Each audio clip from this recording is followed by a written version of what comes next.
दोस्तों, जीवन पथिक के इस अंक में आप सभी का स्वागत है। मित्रों, हर बार की तरह आज भी हमारे मेहमान हैं हंसते मुस्कुराते काशी से जुड़ते डॉक्टर गौतम चटर्जी। और आइए सबसे पहले इनका इस अंक में स्वागत करें। गौतम जी, इस अंक में आपका स्वागत है। इस स्वागत से मैं बिल्कुल अभिभूत हूँ। आपका अभिनंदन रेणुका जी। कहिए, आज किस विषय पर आप बात करने जा रही हैं? आज तो हमने सोचा कि आप जब भी हम लोगों से मिलते हैं, हम सारे दर्शकों से, मेरे से, तो आपका चेहरा हमेशा हंसता मुस्कुराता है। और इसीलिए मैंने स्पेशली इस बात पे स्ट्रेस दे के कहा कि जो है हंसते मुस्कुराते, यानी कि एक बात पूछें आपसे, क्या आप कभी क्रोधित नहीं बोलिए। होते, नाराज नहीं होते? बचपन में हुआ करता था। फिर मुझे लगा कि गुस्सा करने पर ये दूसरे लोगों को कोई फर्क नहीं पड़ता, मैं मुझे ही प्रॉब्लम होता है। फिर मैंने सोचा फिर गुस्सा आने पर क्या करें। फिर उसके बाद अपने आप स्वभाव बन गया गुस्सा ना करना। हाँ, लोग ये आश्चर्य आज करते हैं, विद्यार्थी भी और दोस्त भी। नहीं, आज आज की दुनिया में ये बहुत आश्चर्य वाली बात है। और मुझे तो लगा कि जो है आपको भी कभी ना कभी, जब इस रिकॉर्डिंग से आप हटते होंगे, घर जाते होंगे, कोई ऐसी चीज होती होगी जिसे देखकर खींच आती हो, इरिटेशन होता हो, गुस्सा आता हो। ऐसा क्या कभी नहीं होता? मतलब बचपन को छोड़ दिया जाए तो। नहीं, वो जिसको कहते हैं इरिटेशन थी आदि आदि, ये आने की जो भूमि है वही नहीं रही कि मैं कुछ भी करके क्या करूंगा। जब आदमी में ये भाव होता है ना कि मैं कुछ कर रहा हूँ, मेरे अनुसार हो, वो जब प्रतिकूल स्थिति होती तब ये सब होता है। अब ऐसा कुछ है ही नहीं है। पूरा अब सुनने में भी बहुत प्रोफेशनल शब्द रहेगा कि सरेंडर्ड। तो जब सारी चीजें कोई और कर रहा है और मैं रहा ही नहीं, मैं का भाव, तो उसमें तो सब कुछ सुंदर है ना, वहां पर खींच कैसे आएगी? खींच आएगी तो फिर इसका मतलब हम उस पर कर रहे हैं जो जिसको हम लाइट कहते हैं, जिसको हम पीस कहते हैं। तो उस पर हम खींच कैसे कुछ कर सकते हैं, उस पर हम कुछ भी कैसे कर सकते हैं? गौतम जी, आपने इतनी बड़ी ये बात तो कही, इतना। मुझे लगता है कि यही हमारा विषय होना चाहिए, कि अगर हमें गुस्सा आता है अच्छा। तो क्यों आता है, और उस गुस्से को कैसे कंट्रोल करें। अगर आपको गुस्सा नहीं आता है तो जो भी इस अंक को देखेगा, सुनेगा, और या देख रहा होगा, जिसने देखना शुरू कर दिया होगा, तो वो जरूर दिल थाम के बैठेगा कि कभी ना कभी तो हमारे विद्वान ये जरूर कहेंगे, गौतम जी, कि हाँ, आया था, एक महीने पहले मुझे गुस्सा आया था। या फिर आप कोई ऐसे उपाय बताइए कि हम भी उसी स्थिति में पहुंच जाएं जब हमें भी गुस्सा ना आए, क्योंकि गुस्से में मुझे लगता है कि एनर्जी लॉस अपनी भी बहुत ज्यादा होती है। हाँ। और ये मुझे लगता है कि इस विषय पर काफी लोग विचार भी कर चुके हैं, बता भी चुके हैं, फिर भी लोगों को गुस्सा आता है।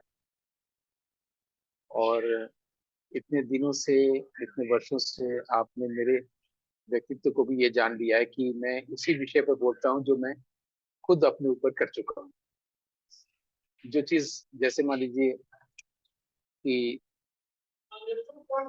अमरूद चुरा के खाना, अगर मैं अमरूद चुरा के खाता हूँ और आप मुझसे पूछे कि चोरी पर कैसे नियंत्रण करें, तो मैं नहीं बता सकता हूँ कि मैं खुद अमरूद चुरा के खाता हूँ, है ना। लेकिन चूंकि मैं गुस्सा वाली चीज नहीं हूँ, तो इस पर बोल सकती हूँ। लेकिन उसको बोलने से पहले मैं ये कहूंगा कि गुस्सा कंट्रोल करने का जो मेरा समाधान है, जो मैंने किया, वो इतना सरल है कि वो हो सकता है सुनाई न दे। क्योंकि होता क्या है कि जब हम लोग कुछ सुनते हैं तो मन के साथ सुनते हैं। अब मन जो होता है सरल चीजों को स्वीकार नहीं करता। उसमें लगता है ये कौन सी बात है, थोड़ा कॉम्प्लिकेटेड हो, थोड़ा कठिन हो, कुछ ज्यादा शब्द बोले जाए तब हुआ। मैं आपको बहुत थोड़े से शब्दों में बताऊंगा कि अ, गुस्सा को मैंने कैसे नियंत्रित किया है। उसका तरीका ये है कि जब भी किसी व्यक्ति पर गुस्सा आए, तो आप उसी समय उसकी अच्छाइयों को याद करने लगे।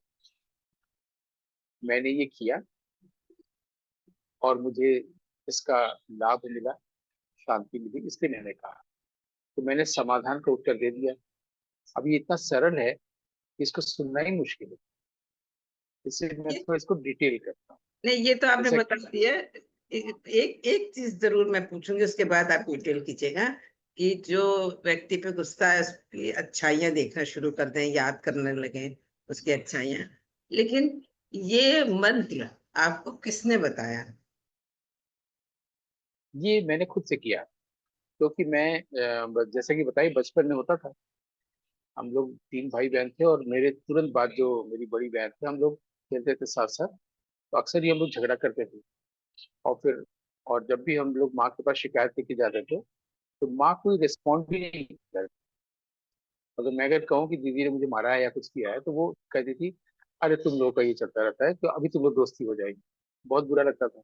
और सचमुच में दोस्ती हो भी जाती थी। ये होता रहता था। लेकिन जब गुस्सा आता था तो बहुत ही इंटेंस आता था। तो मैंने देखा कि उस समय ऑब्जर्व किया था, ये करीब हाई स्कूल इंटरमीडिएट के समय की बात है, कि उससे किसी और को कोई फर्क ही नहीं पड़ता है। वो मेरा ही नुकसान करती है, गुस्सा या क्रोध। तो मुझे लगा कि अरे, ये तो मैं खुद से ही अपना नुकसान कर रहा हूँ, इससे एक रास्ता निकालना चाहिए।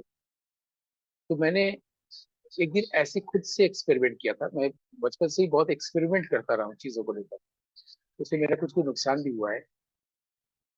जैसे मैं वो, रात में जब हम सारे लोग सोते थे, टॉर्च की लाइट को आंख पे रख के उसकी फिलामेंट गिन जाती, या दिन में सूरज को देखने की कोशिश करते थे। इससे मेरी आंखें भी खराब हुई।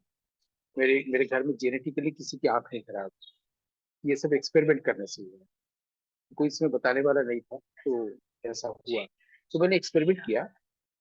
तो जैसे ही मैंने देखा कि पहली बार गुस्सा किसी भी विचार या वस्तु को लेके भी आता है, तो वो व्यक्ति से ही जुड़ा रहता है।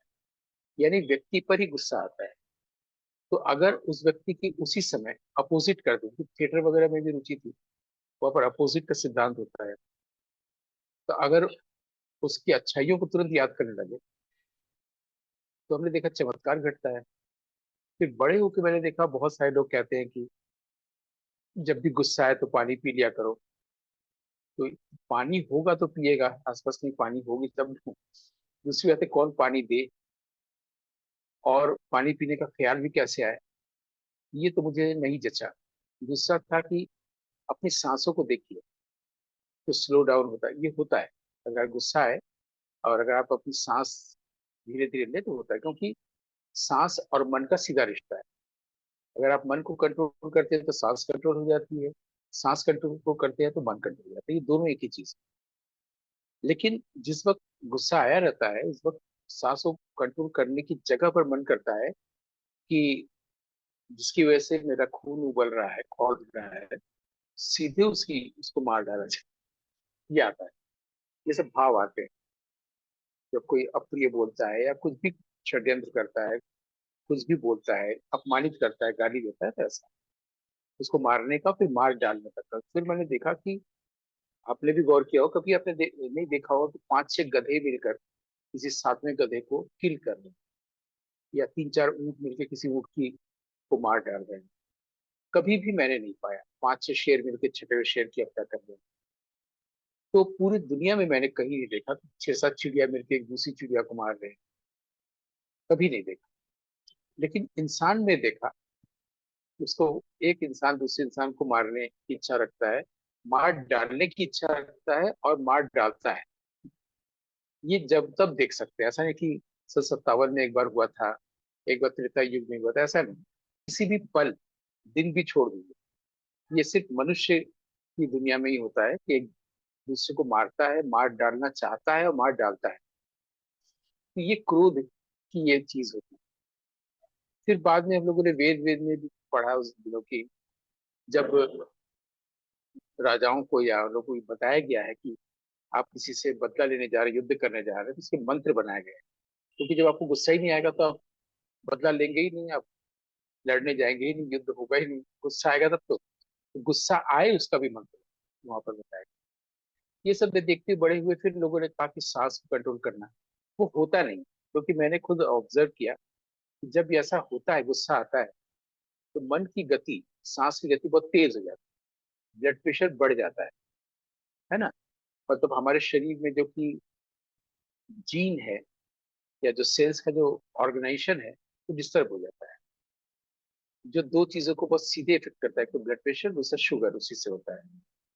फिर और बाकी बाकी चीजें तो ऐसे में आप सांस को कंट्रोल करना गुस्से में, या पानी पीना, या और चीजें जो लोग बताते हैं, वो कोई भी काम का नहीं होता है। लेकिन अगर उसी स्पीड को मेंटेन रखते हुए आप ये खेल खेले, जो कि हमने ड्रामा से लिया, अपोजिट का, कि जब एक्सपेक्ट कर रहा है कोई आदमी कि मैं भी रोऊंगा और हंसने लगूं, एलिमेंट ऑफ सरप्राइज जिसको कहते हैं, उसी समय आपको याद आ सकता है। स्पीड वही रहने दीजिए, मन को आप उसको कंट्रोल मत करिए। जिस स्पीड से गुस्सा आया है जिस आदमी को लेकर, आप तुरंत उसकी अच्छाई को आप देखिएगा, वो इतना जल्दी होता है। जल्दी भी बहुत देर लग रहा है, जल्दी से भी जल्दी होता है। जैसे ही वो होता है पूरा चमत्कार घटता है और सब कुछ ऑर्गेनाइज हो जाता है भीतर। ब्लड प्रेशर वगैरह सब नॉर्मल हो जाता है। गुस्सा न जाने कहाँ चला गया, और खुद से आदमी शांत हो जाता है, कुछ करने की जरूरत ही नहीं।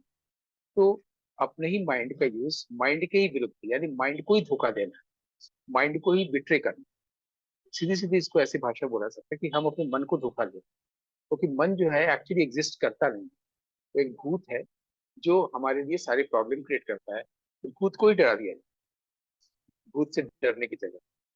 तो ये लोगों ने भी बहुत बार कहा है, एक दो बार नहीं, कि हमें गुस्सा क्यों नहीं आता है। मेरे मुझे फोन पर बहुत बार, क्योंकि हम जिस तरह के समाज में रहते हैं, जैसे मैंने कहा, पशुओं और पक्षियों के समाज में तो रहते नहीं है, जहाँ पर मुझे हमेशा अच्छा मिलेगा, अच्छा व्यवहार मिलेगा। तो मनुष्य समाज में सबको, चाहे वो महापुरुष हो, चाहे वो गांधी जी हो, या कोई भी, बुरा व्यवहार, अपमानजनक व्यवहार मनुष्य से मिलेगा ही, गुस्सा आएगा ही, और प्रताड़ना होगी। लोग आपको डिस्टर्ब करेंगे, हर्ट करेंगे, तकलीफ देंगे। ये हमेशा रहा। तो अगर कोई मुझे गाली दे रहा है, मेरे फोन पर मुझे अपमानजनक शब्द बोल रहा है, प्रिय बोल रहा है, अप्रिय बोल रहा है, हमारे सामने आके बोल रहा है बहुत देर तक, तो लोगों ने ये प्राय पाया है, उस व्यक्ति ने भी पाया है जो फोन पर बोल रहा है या मुझे सामने बोल रहा है, कि मेरे अंदर कोई भाव, गुस्सा, बदले में कुछ बोलना करना कुछ नहीं होता है। और ये एक दो साल का नहीं है, ये करीब 40 50 40 45 साल तो हुई है कि लोगों ने सामने सामने देखा है। मेरे ऊपर कोई फर्क नहीं पड़ता, यहाँ तक कि मैं बोलता नहीं हूँ तो मेरे चेहरे पर भी कोई आ, गुस्से में आ जाना तुम कमाए वाले, मैं एक बहुत ही बोगस एक्टर शायद सिद्ध हो जाऊं रंगमंच पर, कि कोई गुस्से का शो कर शॉट देना हो या रोल करना हो तो मुझे गुस्सा नहीं आएगा, क्योंकि स्वभाव में ही अब ऐसा हो गया है। उसके साथ एक लॉजिक भी है, कि सब मैं अपने अपने ही व्यक्तिगत जीवन से ही मैं ऑब्जर्वेशन बता रहा हूँ, कि कई बार क्या होता है कि गाल पर मच्छर बैठता है और हम मच्छर को उड़ाने के लिए अपने गाल को मारते हैं। बहुत तेज चोट लगती है, मच्छर पता नहीं कहाँ चला जाता है। ये सब डेली ऑब्जर्वेशंस मेरे हैं। तो फिर अब हम उस वक्त ये तो नहीं कहते कि हाथ को डांटते तो नहीं है, तो वे काट के फेंक देंगे गुस्से में आके। गुस्सा तो लगता है जब यहाँ लगी है चोट। न गाल को कहते हैं कि तुमको बचना चाहिए था ना, जब हम मच्छर को मारने जा रहे थे, ऐसा नहीं करते। ऐसी हमारे घर में जो ताला, रेलवे में हमारे हम लोग काम करते थे, रेलवे क्वार्टर में, फादर रेलवे में थे, तो भारी ताला होता था इसका, दरवाजे में लगाने वाला, वो हाथ स्लिप करके मेरे ही पाँव में गिरा। तो जाहिर है बहुत चोट लगी, फूल गया, मलहम लगाना पड़ा, आगे आगे। तो उस वक्त हम हाथ को डांटते तो नहीं कि तुमसे ये गलती हुई तो हम तुमको खत्म कर देंगे, मार देंगे या मार डालेंगे। या पैर को कह देंगे तुम बच सकते थे, तुमको पास इतनी बुद्धि नहीं है, उस वक्त पैर को हटा लेना चाहिए था। और तो और अक्सर हम लोग दांत से जीभ को काट लेते हैं, तब जीभ को भी नहीं डांटते, तुमको जाने की क्या जरूरत थी दांत, जब जानते हो कि इतना कठोर होता है। और दांत को भी नहीं कि कल ही मैं उखड़वा दूंगा, तुमने, तुम्हारी हिम्मत कैसे हुई जीभ को काटने की। तो जब ये नहीं करते तो क्यों नहीं करते? तो फिर मैंने देखा कि हम लोग के यहाँ विद्या में है विस्तार, ज्ञान में विस्तार, तंत्र में भी है विस्तार। चीजों को हम लोग जो लिमिटेड में रहते, ईगो या माइंड हम लोग को लिमिटेड करके रखता है, जब वो हटता है तो हम लोग बहुत ज्यादा, जिसको हमारे यहाँ ब्रह्म जो ब्रीह धातु से बन रहा है, उसका मतलब है कि एक्सपैंड करना। तो देखते हैं कि जो दूसरा दे रहा है मुझे, अपमानित कर रहा है, गाली दे रहा है, कुछ भी कर रहा है, झगड़ा कर रहा है, बहुत ही क्या बोले उसको, बहुत ही हार्श टोन में कह रहा है, हर्ट कर रहा है, तो उसको, वो तो मेरा ही अंश हुआ ना, मेरा ही विस्तार है ना, उसको हम कैसे कुछ बोल सकते हैं? मेरे ही आत्म का विस्तार अगर पूरा विश्व है, तो जो ऐसा कर रहा है वो मैं ही हूं ना, मैं ही अपने आप को कर रहा हूँ। या अगर मैं सबको मानता हूँ कि सब कुछ ईश्वर का एक्सप्रेशन है, तो ईश्वर उस रूप में ऐसे बोल रहा है, तो ईश्वर को कैसे बोल सकते हैं? और ईश्वर को थोड़ी देर हटा भी दें, वो मेरा ही विस्तार है, तो अगर मैं अपने हाथ पांव और दांत और जीभ को नहीं कुछ बोल सकते हैं, उसको कैसे बोल सकते? ये मेरा लॉजिक, तर्क, कि उसको हम कैसे बोले? मैं शांत सुनता हूँ, मैं शांत रहता हूँ, और शांति से, मैंने पीस की पावर से मैं उसको भी पीस देता हूँ, उसको हील करता हूँ, और वो शांत हो जाता है। ये हो सकता है थोड़ी सी कठिन लगे, लेकिन ऐसा होता है, और ऐसा डेली लाइफ में मेरे साथ जब तब होता है। मुझे लगता है कि ये चीज हर व्यक्ति के काम का है, तो वो ऐसा कर सकता है। इसलिए मैंने थोड़ा डिटेल किया कि मेरे जीवन में कैसे क्या घटता है, क्योंकि इसको हम बोलेंगे, जो व्यक्ति मुझे हर्ट कर रहा है, रूथलेसली बात कर रहा है ना, मतलब बहुत निर्दयता पूर्वक, और वो व्यक्ति को मैं कुछ बोलूं कि वो व्यक्ति ऐसा है, असभ्य है, भले ही वो बोलता है कि मैं शिक्षित हूँ, आदि आदि, तो जैसे कि कोई अच्छा खाना है, बहुत महंगा अच्छा खाना, अगर वो सड़ गया तो उसका कोई महत्व नहीं रह जाता है ना? वैसे ही अगर आपका शिक्षा है, आपके मतलब मेरे पास, मैं बोल रहा मेरे पास शिक्षा है, विद्या ज्ञान है, मैं प्रोफेसर हूँ, कुछ भी हूँ, और मेरे अंदर मुझे अगर गुस्सा आता है, गुस्से में बहुत कुछ ऐसा बोल देता हूँ जो मनुष्यता नहीं है, यदि अगर मेरे पास मनुष्यता नहीं है, तो फिर तो सारा शिक्षा ज्ञान और विद्या उसी तरह का हुआ ना, वो बहुत ही महंगे और भोजन की तरह हुआ ना। तो वो सबका कोई मतलब ही नहीं, मूल्य नहीं कि मैं ऋग्वेद बोलूं और मैं तंत्रालोक बोलूं, तो क्या मतलब है? मनुष्यता ही नहीं है। मनुष्यता का न होना कैसे होता है? वो घृणा, ईर्ष्या, क्रोध, इन्हीं सब चीज से होता है। इसका मूल है अहंकार। तो अहंकार होगा तब, जब अहंकार नहीं है तो आत्म का विस्तार है, और जब आत्म का विस्तार है तो दूसरा जो मेरा हाथ पांव है, मेरा जीव और दांत है, तो उसको कैसे बोल सकते हैं? हम लोग तो उसको सह लेते हैं। उसको सहना भी नहीं कहेंगे, वो खुशी होती है, बल्कि मैं उसका उपचार शुरू हो जाता है। हम अपना पीस, मेरा पीस, मेरा साइलेंस उसके पास जाता है, उसका बोलना स्लो डाउन हो जाता है, वहां साइलेंस आ जाता है, वहां पीस आ जाता है। तो बिल्कुल। ये सब चीजें होती हैं, और जिसको हम लोग कह सकते हैं कि बहुत सिंपल है। पहले तो मैंने सिंपल वाक्य में समाधान बताया कंट्रोल करने का, जो इतना सिंपल है कि मन उसको ग्रहण ही नहीं कर सकता। तो कोई भी अभी तक मुझे दूसरा, जब कुंवर नारायण जी की कविता संग्रह आया था, कोई दूसरा नहीं, इस पर हम लोग बात भी किए थे लखनऊ में उनके घर पर, कोई दूसरा है ही नहीं, वो तो मैं ही हूँ, हमारा ही है। तो अपने पर हम लोग बोलते नहीं, जैसे बस वगैरह में जा रहे हैं कहीं पर, तो अपना परिचित होने पर तुरंत हम उसको बैठा लेते हैं, सीट देते हैं। जब अपरिचित होता है तो उसको हम लोग नहीं देते, वो खड़ा रहता है ना, यानी उसको हम दूसरा मान रहे हैं। तो सब कुछ दृष्टि पर है। तो मुझे लगता है कि थोड़ा सा डिटेल हमने किया, डिटेल करने में अपने आप ही थोड़ा कठिन हो ही जाता है ना? लेकिन ये दोनों मुझे लगता है, दूसरा और मैं एक दूसरे से जुड़े हुए हैं, और वो जो जुड़ा हुआ है, तो उसके लिए एक, जैसे वो वागर्था विव आया है, रघुवंश, जो महाकाव्य कालिदास है, उसमें ये पहला ही सर्ग का, पहले ही श्लोक का पहला ही शब्द है, वागर्था विव। उसका संधि विच्छेद करेंगे तो आएगा वाक, अर्थौ और इव। तो अब जैसे ऐसा नहीं होता है कि हमेशा अ और अ मिलके आ हो संधि करने पर, है ना? कि अब जैसे ये किसी का अगर वो है, स्वभाव है या सामान्य चीज है, सामान्य और अभिनय, अ और अ मिलके आ हो गया, सामान्याभिनय हो गया, और अ मिलके आ, अक सवर्ण दीर्घ, दीर्घ संधि। तो वहां पर क्या है, वाक और अर्थो मिलके वाकार्थो नहीं हो रहा है, वागर्थ हो जा रहा है।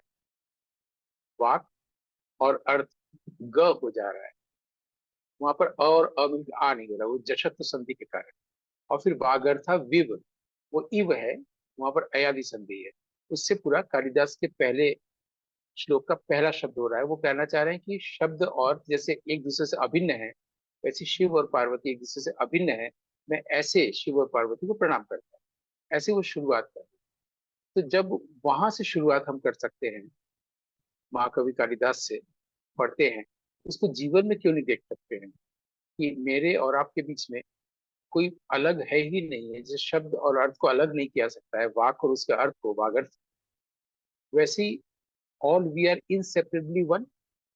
हम दोनों एक दूसरे से इस तरह से जुड़े कि सेपरेशन ही नहीं संभव है। तो वहां पर अगर आप मुझे कुछ कह रहे हैं, तो मेरा एक हाथ दूसरे हाथ से लग रहा है ना, तो हम एक हाथ को काट नहीं दे रहे, दूसरे हाथ को डांट नहीं रहे हैं। ये दृष्टि हमको भारतीय विद्या वाङ्मय से मिलती है। या तो वहां से दृष्टि लें, या सबसे आसान चीज है कि जिस व्यक्ति से खुद से मुझे गुस्सा आ रहा है, तुरंत उसकी अच्छी बातों को याद। यहाँ पर मैं पूर्ण विराम देता वाह, बहुत अच्छी बात आपने कही। और इतने सिंपल सिंपल और छोटे छोटे उदाहरण बताए कि जीभ का दांत से कटना, अपने ही गाल पे चोट लगना है, या अपने हाथ से कुछ छूटना और पाँव पे लग जाना। ये आपके जो बताने का तरीका है वो इतना सहज सरल, इतना रोचक होता है कि कठिन से कठिन बात बहुत सिंपली समझ में आ जाती है। एक दो चार जो जिज्ञासा मेरे मन में है वो मैं पूछ रही हूँ। ये आपने बताया कि आप 9th 10th में पढ़ते होंगे, तब से आपको ये बात समझ में आई, और उसके बाद आपने क्रोध करना, गुस्सा करना बंद कर दिया, या आपको आता ही नहीं था। आपने वो एक अपनाया कि जिसपे क्रोध आता था उसके अच्छी बातें याद करते थे, और फिर वो धीरे धीरे आपके हैबिट में आ गया। लेकिन जैसे बच्चे हुए, बिटिया हुई, और वो उसने कुछ शैतानी की, तो क्या आपको उसके ऊपर कभी गुस्सा आया? हूँ। बच्चे की शैतानी, जी। ये अभी आवाज, अच्छा, अभी आपकी आवाज में एक जो शब्द रुक गया, तो मुझे लगा कि शायद कोई फोन आ रहा है। तो बच्चे की शैतानी, बल्कि ऐसा नहीं हुआ। बच्चे की शैतानी और मेरी शैतानी तो मिल जाती रही है, हम लोग खेलते थे। क्योंकि मैंने देखा कि बच्चे को जब भी हमारे यहाँ वो सेरेलेक वगैरह पिलाया जाता है, कुछ महीने के जब बच्चे होते हैं, तो मेरे फादर और श्रीमती जी दोनों मिलकर के खूब चीख पुकार होती थी, चिल्लाना बहुत होता था। तो मैंने बताया कि शांति से भी पिलाया जा सकता है। उन लोगों ने कहा कि एक दिन पिलाओ, तब तुम्हें पता चलेगा, है ना।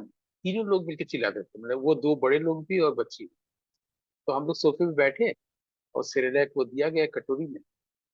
तो मैंने क्या किया, उसके पाँव पर हल्का सा ऐसे किया। तो उसने बदले में उसने भी मुझे किया, फिर मैंने एक चम्मच पिला लिया, उसको बहुत मजा आया। तुरंत खेल बन गया, क्योंकि बच्चे खेल क्रिएट कर देते हैं किसी भी चीज से, खेल की भाषा समझते हैं।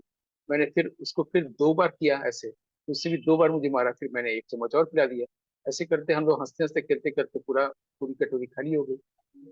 ये अलग बात है कि उसके बाद ये मुझे सुनने को मिला कि एक ही दिन ना, एक दिन के लिए तो कोई भी गिरा सकता है। तो कहने का मतलब है, गुस्से आने का एकदम उल्टा ही चीज हुआ कि बच्चे से कैसे ट्रीट करना चाहिए। वो खेल की भाषा समझते हैं और नहीं नहीं सुनना चाहते हैं कभी भी। तो उनके साथ कोई भी खेल क्रिएट कर दीजिए, वो लोग खुद से क्रिएट कर लेते हैं, अगर आप नहीं भी करें तो। बहुत आसान है। इसलिए गुस्सा हाँ, आना तो बहुत दूर की चीज है, वो होता ही नहीं। इस बात से तो शैतानियों में हम भी शैतान हो गए बस। हाँ, इस बात से तो मैं भी सहमत हूँ कि बच्चे खाने में बहुत नखरे करते हैं। और जब मेरा बेटा था तो हम उसको गाना गा गा के खिलाते थे, और गाना गा गा के खिलाते थे तो वो बहुत अच्छे से खाता था। बच्चों के गाने सुनाते थे तो उसको अच्छा लगता था। तो ये तो मैं भी इससे सहमत हूँ। लेकिन आपने जो बड़ों वाली बात कही, सचमुच बहुत मजा आ गया आज का कार्यक्रम करने में। क्योंकि मैं, जैसे ही मैंने आपको देखा, आपका चेहरा मुस्कुरा रहा था, तो अचानक ही ये बात मेरे दिमाग में आई कि क्या आपको कभी क्रोध नहीं आता? तो आज का ये अंक बड़ा हल्का फुल्का भी रहा, और एक ऐसे विषय पर हमने बात करी जो सबको, सबके लिए बड़ा मुश्किल है मेरे ख्याल से। मैं, मुझको खुद भी गुस्सा आता है, तो इसीलिए मैं नहीं जानती कि और भी लोग होंगे आप जैसे, बिल्कुल होंगे। पर हाँ, गुस्सा कहीं ना कहीं, कभी ना कभी आता तो जरूर है। पर अब हम ये जरूर प्रयास करें कि आपने जो टिप बताया कि हाँ ऐसा करके देखिए, शायद गुस्सा ना आए। और वो धीरे धीरे मैं भी अपने हैबिट में डालूंगी कि गुस्सा करना मेरी भी आदत जो है वो छूट जाए। और हम भी, वही दृष्टि मेरे में भी आ जाए कि मेरा ही विस्तार है, और जो है वो मेरा विस्तार है। सचमुच गौतम जी, एक टैक्ट तो आप में है कि कठिन से कठिन विषय को आप बहुत सरल बना देते हैं और बहुत इंटरेस्टिंग बना देते हैं। तो आज के इस अंक के लिए हंसते मुस्कुराते हुए हम आपसे कहेंगे बहुत बहुत धन्यवाद। आइंस्टाइन ने ये बात कही थी कि अगर आप अपनी बात को सरल रूप से नहीं समझा पा रहे हैं, इसका मतलब है कि वो चीज आपको ही क्लियर नहीं है। उसके आगे बढ़ के मैं कह रहा हूँ कि आपको इसलिए क्लियर नहीं है क्योंकि आपके आचरण में हो गई। जो चीज आचरण में आ जाती है वो फिर सरल हो जाता है, फिर आप किसी को सरल रूप से समझा सकते हैं। लेकिन जो हमें खुद क्लियर नहीं है उसको हम बहुत कॉम्प्लिकेटेड बनाएंगे। और ये माइंड का काम है, ये देखना बहुत जरूरी है कि माइंड हम नहीं, माइंड हमें विफुल करता है और माइंड ही सारे रिश्ते खराब करता है। अपना ही माइंड, कोई दूसरा दुख नहीं दे सकता, जैसे कि हम लोग किसी के एपिसोड में बात कर चुके हैं कि अपना ही माइंड हमें दुख देता है। तो केवल माइंड को भी फूल किया जाए, उसी के साथ धोखा कर दिया जाए कि बेचारा बेचारा वो नॉन एग्जिस्टेंट चीज है, वो भूत है। थैंक यू सो मच, बहुत अच्छा लगा थैंक यू, आपकी इस थैंक बातचीत यू। में।